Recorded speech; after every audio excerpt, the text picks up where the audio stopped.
Dear friends, we are going to see creation of a linked list.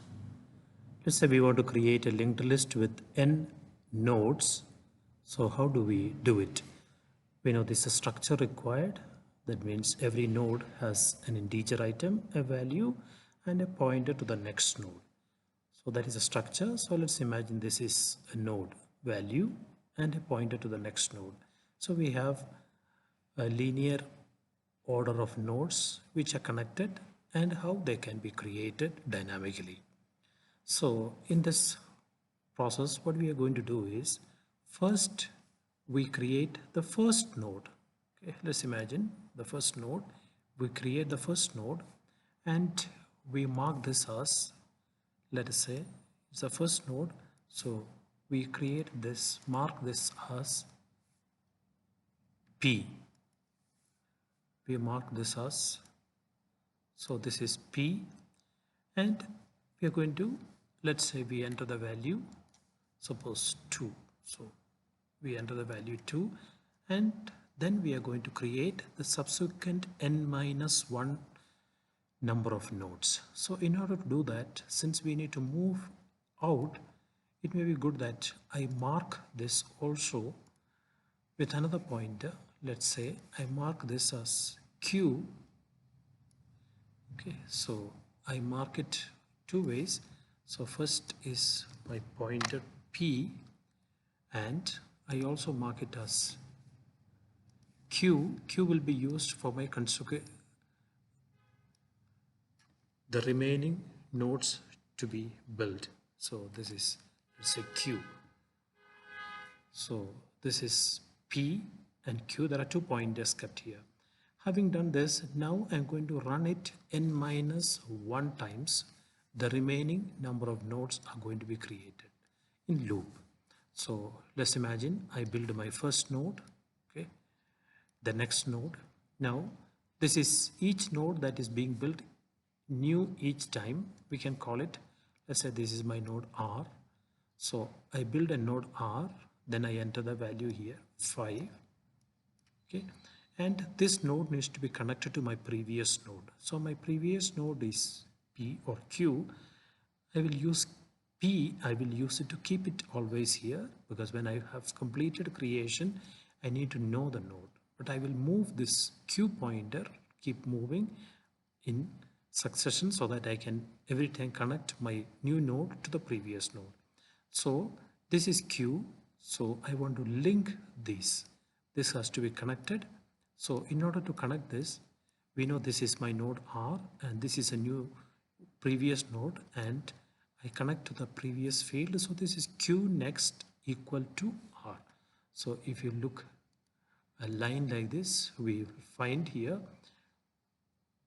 Q next equal to R. So having built this node, okay, I connect using, so this is the linking line. So having linked that, having linked, I also need to bring this Q to the next. This is my current node. So I will keep my Q here so that when I build my next node, I can link it to my previous node. So let's say I'm going to build my next node. Let's imagine the value 6. So 6, and each time when I build node, I will make its next pointer null, meaning if this is going to be the last node, so that it does not point anywhere. So I build the node, read the value, and make its next pointer null. Having done this, now this is again R, this is a new R, this R got is, and I'm going to link my previous to this. So this is Q next equal to R. So this linking takes place.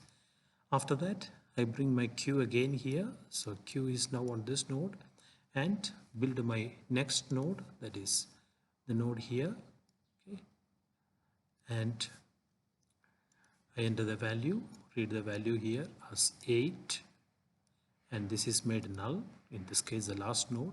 Then I'm going to link this. So Q next equal to R. So linking takes place, Q next equal to R. So I have finished n minus 1, that means first node is built outside and the remaining node inside the loop. So all the nodes are built. So I have completed. So now what I need to do is I need to return my starting of the list. My starting of the list is nothing but P. So I return P, and that will give me my resultant linked list. So finally you will find in the program the value being returned is the start of the node. Now when you look at this program, so we build the first node, kept two pointers P and Q. Then every time when I'm building a new node R, okay, R runs ahead creating and Q runs behind. So I'm getting connected to my Q so in succession so that I'm able to link every node to its precedent node. So that makes my linked list possible. Now traversing a linked list is moving or printing every node or visiting every node exactly once. So to traverse, how do I traverse? I can keep on traversing till my list points to nothing. That means, so if I check on this field, the next field, as long my next is not equal to null, I keep traversing, I can get the value. So if I say, if this is P, my original beginning, while P next not equal to null, if I print the data, P data, I will get all these values. So that is here, the traversing of a linked list. So we have either P not equal to null, P not equal to null means I'm going from the starting, or I can go by P next equal to not null. That will depend on which way I want to process in the list. So I'm going to print P's data and P becomes P of next. So I will proceed till I reach the last node in the list. So this is creation and traversing a linked list. Of course, we have written this program using a little bit of functions. I'm sure you can, there are different ways of doing it. So this is the basic structure of the main program, wherein I read number of nodes to be created. I call the function create and I'm able to print. So this is a function to every time I need to build a node, I use the malloc function and assign the node to a pointer and return that pointer. Then this is where the main creation takes place. The first node P get its value, assign the pointer or the remaining nodes and reassign and return finally the value P. And this is traversing or printing the nodes in the linked list. I think it should be clear. This is the basic for many of the operations. Creating, printing a linked list is important for all coming operations on linked list. Thank you.